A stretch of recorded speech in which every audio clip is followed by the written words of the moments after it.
안녕하세요. 대구 부동산 스타디오입니다. 어제 하루 쉬었네요. 6월 27일 일일 브리핑 시작합니다. 역대급 부동산 대책이 나왔습니다. 정말 저는 깜짝 놀랐습니다. 하지만 한편으로 이렇게 생각하는 사람도 계실 겁니다. 지방은 안심. 그렇게 생각하면 그건 이거 오타가 나네요. 그건 등신. 자, 해석을 한번 해봅시다.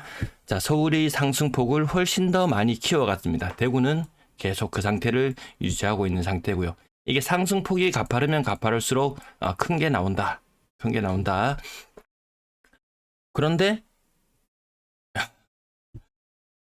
정말 큰 게 나왔죠. 상상도 못할 만큼 큰 게 나왔습니다. 그것도 다음 주에 내주 초에 나온다 이렇게 말했는데 금요일 날 때려버렸습니다. 기습적으로 때려버렸습니다. 내일부터 바로 적용됩니다. 서울의 거래량은요, 사실 9천 건에 육박할 정도로 새로운 정권이 들어서고 나서 그 거래량이라는 것이, 정말 이게 맞냐? 문해력이 있냐라고 생각할 정도, 그 정도였습니다. 늘 대책이 나오면 똑같은 레파토리가 됐습니다. 그러면 실거주는 어떡하냐? 이렇게 했습니다. 근데 실거주, 수도권 기준으로도 6억까지 해줍니다. 정말 좀 이 소득이 크지 않은 사람들도 실거주의 목적으로 6억까지 대출하는 거 해줄게. 그래 실거주 그래 해줄게. 하지만 투기 수요는 작살났습니다.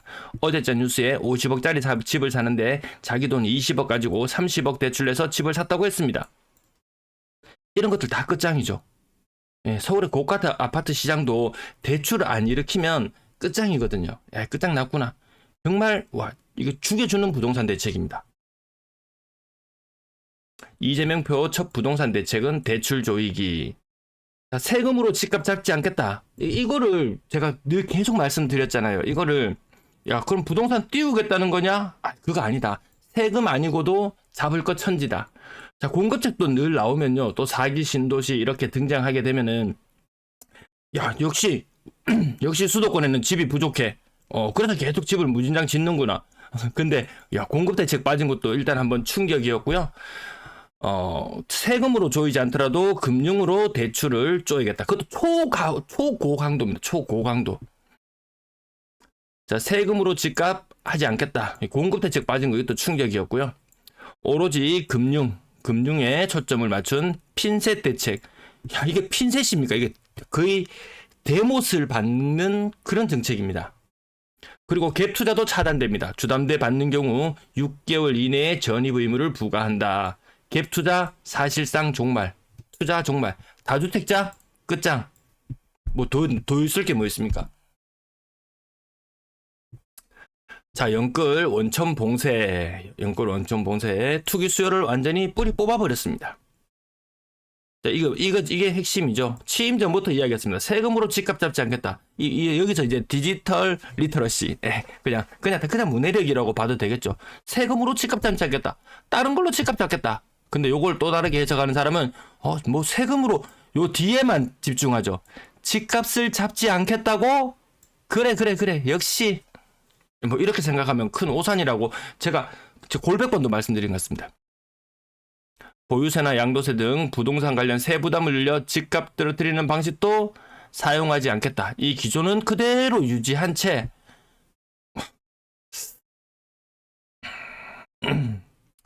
사다리 걷어차기 비판 나오죠. 그 최소한에 정말 어렵게 사는 사람 사다리 6억 정도면 이것도 사실 없는 사람들한테 이것도 엄청난 연끌이죠. 지방의 입장에서 봤을 때는 6억이면은 맞죠. 정말 엄청난 건데요. 또 요런 거에 또 현혹되는 경우가 생깁니다. 수도권 주담대 한도를 6억 원으로 제한한다. 그러면 이제 지방의 시간이 왔구나. 또 이렇게 해석하는 사람이 있더라는 거죠. 아닙니다. 잘 보셔야 됩니다. 자, 생애 최초 LTV 축소되는 부분, 그 다음에 은행권 자율 규제 전금융권으로 확대해 나가는 요 부분이 또 핵심 포인트인데요. 어쨌든 이 정책 자금 대출도 똑같이 바로 미리 사놓고 이런 거 안 됩니다. 들어가서 살아야 됩니다. 정책 자금 대출 사실 대구에서 신축 아파트나 고가의 아파트들 좀 사는 경우들은 보면요, 젊은 층들이 많은 대출을 일으키는데 이 대출 한도 또한 축소되었습니다. 그래도 지방에는 그렇게 큰 영향은 없을 수 있어요. 근데 한 가지가 더 있습니다. 하반기 가계대출 총량 50% 축소. 제가 이거 계속 말씀드렸는데 뉴스에는 안 나오는데 제가 계속 말씀드렸죠. 올해 경제 성장률 0.5%, 1.5%로 잡고 물가 상승률 2.3%로 잡고 이거 두 개 합쳐서 가계대출 증가율을 3.8% 정도. 하지만 경제 성장률은 0.8%로 곤두박질 쳤고 물가 상승률은 1년 전에 유가와 환율 상황을 봤을 때 물가 상승 요인은 그렇게 크지 않습니다. 그래서 대출 한도가 많이 줄어들 것이다. 그런 말씀을 드렸었는데요. 하반기 가계대출 총량 은행별로 한도가 정해진 부분에 반으로 쪼그라듭니다. 물론 수도권의 대출이 억제되면서 지방의 대출이 조금 더 숨통이 트일 수는 있습니다. 그런데 속도됩니다. 지방에 공급 돈은 풀어주겠다. 하지만 엄청나게 풀어주겠다는 그런 의미로 해석하면 오산이다. 수도권 6억 제한되면요. 수도권 서울 평균 집값이 거래되고 있는 실거래 가격 기준으로 11억입니다. 11억. 그래도 자기 돈 5억 가지고 6억짜리 평균. 근데 이런 물건 많이 거래된다고 해서 부동산 시장이 뜨던가요? 아닙니다. 딱 실거주 용도로만 되는 것이지 투자 용도로도 안 된다고 못 박아버렸습니다. 전입신고하고 들어가 살아야 됩니다. 6개월 생각보다 시한 촉박합니다. 몇 가지 이런 금융위에서 나온 자료를 보면 수도권 6억 규제, 지방은 6억 규제 아닙니다. 지방은 뭐야? 지방은 그대로 살려주네? 지방은 살려주는 부분이 많네? 수도권만 때려잡네? 아니 대출 총량이 줄어들고 정책자금 대출 한도도 축소시킨다고 했습니다. 지방에도 영향이 있습니다. 정말 미친 대책이다.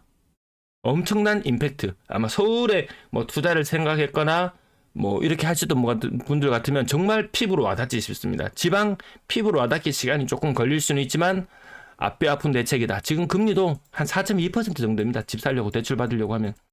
그래서 이걸로 집 사는 사람은 잘 없고 거의 정책자금으로 대출이 이루어지는데 정책자금 대출 규모를 축소시키겠다고 했습니다. 영향이 뭐 지방의 시대가 다시 올 것처럼 언론에서는 이야기할지도 모르지만 저 뉴스 기사 뒷부분에 있는 저런 것들 뼈아픈 멘트들이 숨어 있더라. 대구의 거래량은 다음 달 2,400건 정도 수준. 이제 서울이 아까 보셨다시피 다음 달 예상 거래량이 거의 9,000건에 육박하거든요. 갑자기 거래 절벽과 마주하게 되면서 다음 달 예상 거래량이 확연히 눈에 띄게 줄어드는 현상 볼 거예요. 지방도 마찬가지 크게 거래량이 늘어날 것 같지는 않습니다. 6월달까지 지금 예상 거래량은 2,300건이지만 갑자기 정책자금 대출 규모도 축소되고 뭐 이런 것들이 여러 개 타격이 오면은 물론 처음에는 야 이제 지방의 시간이구나 생각해서 일부 거래량이 늘어날지는 모르지만 곧 잠잠해지지 싶습니다.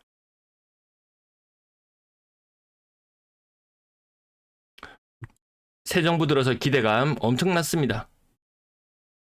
6월달 6억 이상 거래량이 182건 엄청난 숫자잖아요. 이 기세로 나가면 거래량이 거의 뭐 작년에 최고의 그 상태를 뛰어넘을 만큼의 이 분위기가 느껴지죠. 그러면 지방의 고가 아파트들이 혹여라도 집값이 뜨는 현상이 나타난다. 정부가 자시하지 않을 것 같습니다. 실거주 목적으로는 괜찮다는 말씀을 제가 이게 도대체 얼마부터 말씀을 드렸나요? 이 말씀 드리니까 무조건 뭐 하락 논자니 뭐 부정 그런 건 다 필요 없습니다. 실거주 목적으로 괜찮다는 말씀은 제가 한 1년 더 전부터 그런 말씀을 계속 드렸고 거기에 따른 소득에 따른 뭐 내가 생각하는 집값 내가 살 만한 집값이라든지 그런 부분들도 앞선 영상에서 수차례 많이 계산해 드렸었어요. 자, 고가 아파트 거래 확연히 많았습니다. 조선이부터 제니스, 버머 엘리넷들 10억을 살짝 넘어갔습니다. 지방에서 내 돈 한 3억 가지고 있다? 10억짜리 집 산다? 가능한 일이죠. 금리가 많지 않죠. 그런 부분에서 조금 제한적일 수 있고요. 어쨌든 정부의 의지를 확인했다. 부동산 시장으로 돈이 쏠려가는 것을 보고 있진 않겠다. 이런 것을 그냥 확인하는 시간이었던 것 같습니다. 남산 롯데캐슬 센트럴 스카이 8억 500. 대단합니다. 신고가. 자, 요거 이제 상승률을 한 2년 전, 4년 전으로 거슬러 올라가면 최고, 그래도 이 동네에서는 최고로 쳐주는 아파트.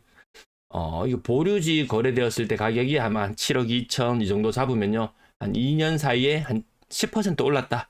연간 상승률 5% 정도. 대출금리 4% 정도. 아무튼 뭐 어쨌든 내가 돈을 넣고 돈을 빼먹기 위해서는 더 비싸고 더 좋은 것들을 투자를 해야 되는데 그만큼 목돈이 들어가고 그만큼 기다림의 시간도 필요할 것이고 뭐 다주택자가 이런 걸 한다면은 뭐 세부담이나 이런 것들도 좀 있을 것이고요. 실거주 목적으로 야, 이걸 한다. 좀 젊은 층에서 장래 소득이 계속 보장되는 상태라면 괜찮지만 이제 퇴직을 앞두고 있다. 내 돈 한 4억 들고 있다. 한 4억 대출 내가지고 이걸 산다. 뭐 40년, 50년 대출도 없어진다는 그런 뉴스도 그래서 살짝 보인 것 같은데요. 뭐 30년으로 한도를 줄이고 하는 것 같은데 비싼 집 깔고 있으면 누가 뭐 김치라도 한 포기 뭐 그냥 안겨줍니까?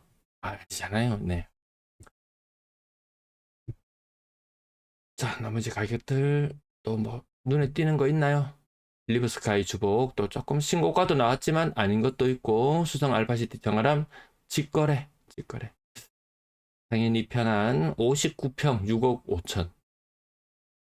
야, 이거 잘 나갈 때 가격 이거 한 10억씩 안 했습니까? 이런 거 한 10억씩 했지 싶은데.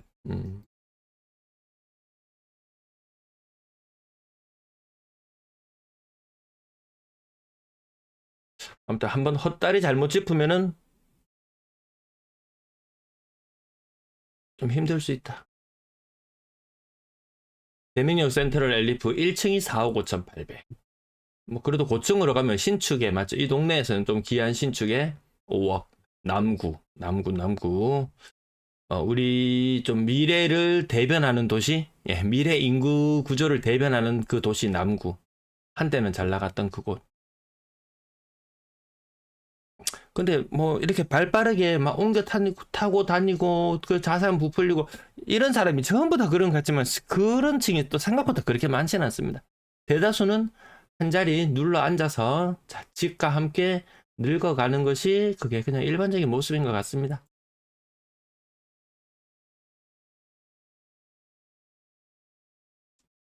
눈에 띌 만한 뭐 거래 가격이 있나요?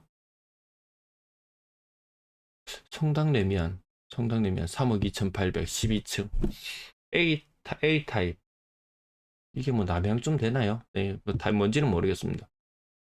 그래도 이런 데 하면 나중에 대구 시청이라도 들어서고 한다면 야 이거 보지는 않을 것 같습니다. 이거 거래 좀 있습니다.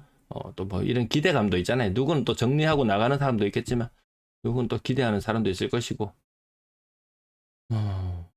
교대역 월드메르디앙 32평 2억 7천 시내권 남구 이천동 똑같이 남구 이천동 아까 남구 이천동 이쪽으로도 새 아파트들 띄엄띄엄 있습니다. 그리고 또 새로 아이파크 분양하면서 뭐 그 아이파크 2차 범어동 쪽인가요? 11억 거의 한 중반대 가격까지 기준 증이상으로 봤을 때 11억 중반대 가격까지 그 항상 그 나올 때 됐잖아요. 안에 이렇게 생각하는 분이 계시다면 오산이죠. 오산이죠. 그 옆에 있는 아파트 가격 13억 찍었으니까 와 과거와 별로 레파토리가 별로 달라지지 않습니다. 뭐 정책이 나오는 것은 야 이거 허를 찌르는 정책이 나오고 사람을 깜짝깜짝 놀라게 하고 시절은 변하는데 집값이 움직이고 이런 방향들은 과거와 늘 똑같은 패턴인 것 같더라. 그럼 또 음모론이라고 할지는 모르겠지만 공교롭게도 그렇잖아요. 비싼 가격이 실거래 가격이 나오고 이어서 옆에 분양하고 왜 자꾸 그런 일들이 일어나는지 저는 모르겠네요. 자, 분양권 전세 특이사항 없는데 딱 요것만 눈여겨봅시다. 야, 전세 살 사람도 많이 없어? 전세 살 사람도 많이 없어? 그럼 집 살 사람은 많아? 라고 이렇게 묻고 싶은 거죠. 자, 오늘도 시청해주셔서 대단히 감사합니다.